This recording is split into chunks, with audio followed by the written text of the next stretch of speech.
ಏನಿಲ್ಲ sir, Raichur district ಸಿರ್ವಾರದಲ್ಲಿ ಒಂದು ಘಟನೆ ನಡೆದಿದೆ. ಒಂದು ಟೂ ವೀಲರ್ ಗ್ಯಾರೇಜು ಸುಟ್ಟೋಗಿದೆ ಸರ್. ಅದು ಯಾವ ಥರ ಆಗಿದೆ ಅಂತ ಹೇಳಿ ಗೊತ್ತಿಲ್ಲ. ಬಟ್ ಆದರೆ ಇಲ್ಲಿ ಇರೋಂಥ ಎಲ್ಲ ಲಾಸ್, ಟೋಟಲ್ ಲಾಸು ಭಾಳ ಅಷ್ಟು ನುಕ್ಸಾನ್ ಆಗಿದೆ ಸರ್. ಈಗಾಗಲೇ ಗಾಡಿಗಳಾಗಲಿ ಮತ್ತು ಇಲ್ಲಿರುವಂಥ ಸ್ಪೇರ್ಸ್ ಪಾರ್ಟ್ಸು ಅದು ಭಾಳ ನುಕ್ಸಾನ್ ಆಗಿದೆ. ಮತ್ತು ಇಲ್ಲಿ ತಾಲೂಕು MLA ನಮಗೆ ಭೇಟಿ ಕೊಟ್ಟಿದ್ದಾರೆ. ತಾಲೂಕು MLA ಅವರು, ತಹಶೀಲ್ದಾರ್ ಅವರು ಬಂದಿಗೆ ಇಲ್ಲಿ ಭೇಟಿ ಕೊಟ್ಟಿದ್ದಾರೆ. ಇವರಿಗೆ ಯಾವುದೇ ಥರ ಪರಿಹಾರ ಯಾವುದೇ ಸಿಕ್ಕಿಲ್ಲ ಇನ್ನೋರಿಗಾಗಿದ್ರು. ಆದರೆ ತಾಲೂಕು MLA ಇಲ್ಲಿ ಮಾನ್ವಿ ತಾಲೂಕು ಬರುತ್ತೆ, ಮಾನ್ವಿ ತಾಲೂಕು MLA ಅವರು ಇನ್ನ ಬಂದಿಲ್ಲ. ಈಗ ಸಿರ್ವಾರ ತಾಲೂಕು ಘೋಷಣೆ ಆಗಿದೆ, ಬಟ್ ಇನ್ನ MLA ಇದಾಗಿಲ್ಲ. ಅದಕ್ಕೋಸ್ಕರ ನಾವು ಇಲ್ಲಿ Devadurga taluk two wheeler mechanical association ಮತ್ತು KTWOT ಸುದ್ದಿವಾಹಿನಿಯಲ್ಲಿದ್ದ ನಾವು ದೇವದುರ್ಗ ತಾಲೂಕು ಅಧ್ಯಕ್ಷನಾಗಿ ನಾನು ಇಲ್ಲಿ ಬಂದು ವಿಸಿಟ್ ಮಾಡಿದ್ದೇನೆ.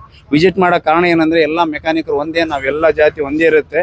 ಟೂ ವೀಲರ್ ಮೆಕ್ಯಾನಿಕ್ ಅಂದರೆ ಎಲ್ಲರೂ ಒಂದೇ ಅಂತ ಹೇಳಿ ನಾವು ಬಂದು ವಿಸಿಟ್ ಮಾಡಿ ಅವ್ರಿಗೆ ಬಂದು ಈ ಥರ ಧೈರ್ಯ ತುಂಬ ಕೆಲಸ ಮಾಡಿದ್ದೀವಿ.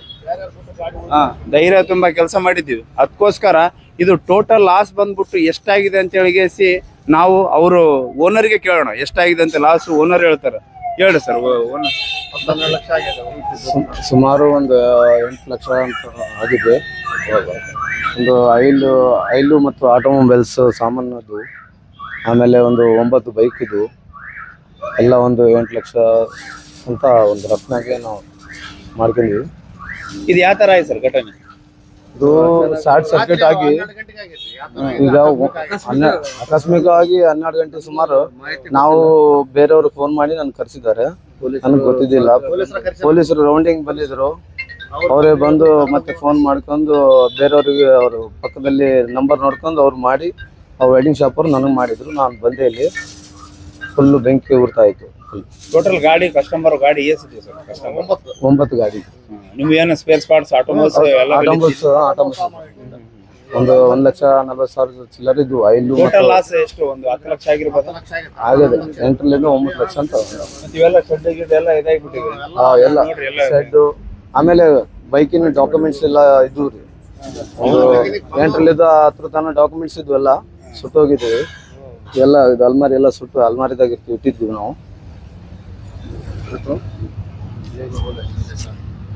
ಈಗ ನಾವು MLA ಅವರಲ್ಲಿ ಇಷ್ಟೇ ರಿಕ್ವೆಸ್ಟ್ ಮಾಡ್ತಿದ್ದೇನೆಂದ್ರೆ, ಈಗ ನಮಗೆ ಈಗ ಟೂ ವೀಲರ್ ಮೆಕ್ಯಾನಿಕರು ಗ್ಯಾರೇಜ್ ಏನು ಈ ಥರ ಆಗಿದೆ, ಇಲ್ಲಿ MLA ಆಗಿರುವ ಅಂಪಯ್ಯ ಸೌಕಾರ್ ಅವರು ಆದಷ್ಟು ಬೇಗನೆ ಈ ಸ್ಪಾಟಿಗೆ ಬಂದು ವಿಸಿಟ್ ಮಾಡಿ ಇದಕ್ಕೆ ಏನು ಅವರು ಗೌರ್ಮೆಂಟಿಂದ ಪರಿಹಾರ ಆಗುತ್ತೆ ಆ ಪರಿಹಾರವನ್ನು ಈ ನಮ್ಮ ಮೆಕ್ಯಾನಿಕ್ ಅವರಿಗೆ ಒದಗಿಸ್ಬೇಕಂತೇಳಿ ನಾನು ಈ ವಿಡಿಯೋ ಮುಖಾಂತರ ನಾನು ಮನವಿ ಮಾಡ್ತೇನೆ.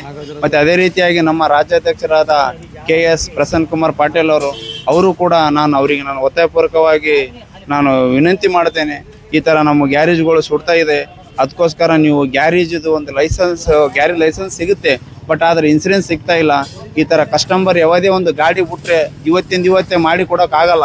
ಏನೋ ಒಂದು ಅನಿವಾರ್ಯ ಪ್ರಾಬ್ಲಮ್ದಿಂದ ನಾವು ಗಾಡಿಗಳು ಒಳಗಿಟ್ಕೊಂಡು ಬೆಳಿಗ್ಗೆ ಆಗೋದ್ರಲ್ಲಿ ಈ ಥರ ಆದರೆ ಶಾರ್ಟ್ ಸರ್ಕ್ಯುಲೇಷನ್ ಆಗಲಿ ಅಥವಾ ಯಾವುದೇ ರೀತಿ ಈ ಥರ ಆದಾಗ ಎಲ್ಲ ನಮಗೆ ಭಾಳ ಮೆಕ್ಯಾನಿಕರಿಗೆ ಪ್ರಾಬ್ಲಮ್ ಆಗುತ್ತೆ. ಅದಕ್ಕೋಸ್ಕರ ನಾನು KTWOT ರಾಜ್ಯಾಧ್ಯಕ್ಷರಾದ KS ಪ್ರಸನ್ನ ಕುಮಾರ್ ಪಾಟೀಲ್ ಅವರಿಗೆ ನಾನು ವಿನಂತಿ ಮಾಡ್ತೇನೆ, ಇದಕ್ಕೆ ಏನೇನೋ ಒಂದು ದಾರಿ ನೋಡಬೇಕು. ಮತ್ತು ನಮ್ಮ ಯೂನಿಯನ್ KTWOT ಕಡೆಯಿಂದ ಏನು ಯೂನಿಯನ್ ಗಳಿದ್ದ ಮ್ಯಾಗ ನಮಗೆ ಗೌರ್ಮೆಂಟ್ಲಿದ್ದ ಏನು ಪರಿಹಾರ ಆಗುತ್ತೆ, ಈ ಗ್ಯಾರೇಜಿಗೆ ಪರಿಹಾರ ಒದಗಿಸ್ಬೇಕಂತೇಳಿ ನಾನು ಎಲ್ಲ ಮೆಕ್ಯಾನಿಕರ ಪರವಾಗಿ ಇವತ್ತು ಬಂದು ನಾನು ಮನವಿ ಮಾಡ್ತೀನಿ. ಎಲ್ಲರೂ ಕೂಡ ಇದಕ್ಕೆ ಎಲ್ಲರೂ ಸಾಥ್ ಕೊಟ್ಟಿಗೆಸಿ ಇದಕ್ಕೆ ಪರಿಹಾರವನ್ನು ನಮಗೆ ಆದಷ್ಟು ಬೇಗನೆ ತಲುಪಿಸ್ಬೇಕಂತೇಳಿ ನಾನು KS ಪ್ರಸನ್ನ ಕುಮಾರ್ ಪಾಟೀಲ್ ಅವರಿಗೆ ವಿನಂತಿ ಮಾಡಿ ನನ್ನ 2 ಮಾತು ಮುಗಿಸ್ತೀನಿ. ಜೈ ಹಿಂದ್, ಜೈ KTWOT.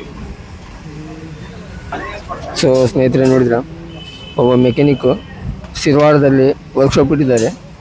ಏನೋ ಒಂದು ಆಗಿದೆ, ರಾತ್ರಿ ಎಲ್ಲ ಗ್ಯಾರೇಜ್ ಪೂರ್ತಿ ಸುಟ್ಟೋಗಿದೆ. ನಮ್ಮನೆ ಸುಟ್ಟಿದೆ ಅಂತಂದರೆ ಒಂದು ಇಂಜಿನು ಪೂರ್ತಿ ಇದಾಗಿ ಒಳತನ ಎಲ್ಲ ಸುಟ್ಟು ಭಸ್ಮಾಗಿದೆ.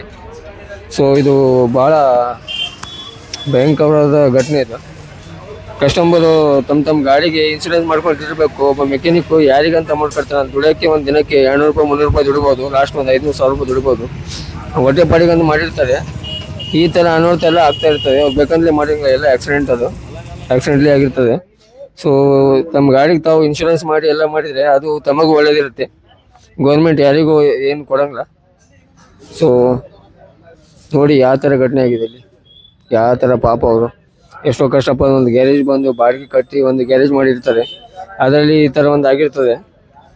ಏನು ಒಂದು ಸೀಸನಲ್ಲಿ ಗ್ಯಾರೇಜ್ ನಡೀತು, ಒಂದೊಂದು ಸೀಸನಲ್ಲಿ ನಡೆಯಂಗಿಲ್ಲ. ಈ ಥರ ಸಮಸ್ಯೆ ಆದಾಗ ಕೆಲವೊಬ್ಬರು ಆತ್ಮಹತ್ಯೆ ವಿಚಾರದ ಕೂಡ ಮಾಡ್ಕೊತಾರೆ. ಇವ್ರಿಗೂ ತುಂಬ ಇದಾಗಿದೆ. ಸೊ ಎಲ್ಲರೂ ಕೇರ್ಫುಲ್ ಆಗಿದೆ.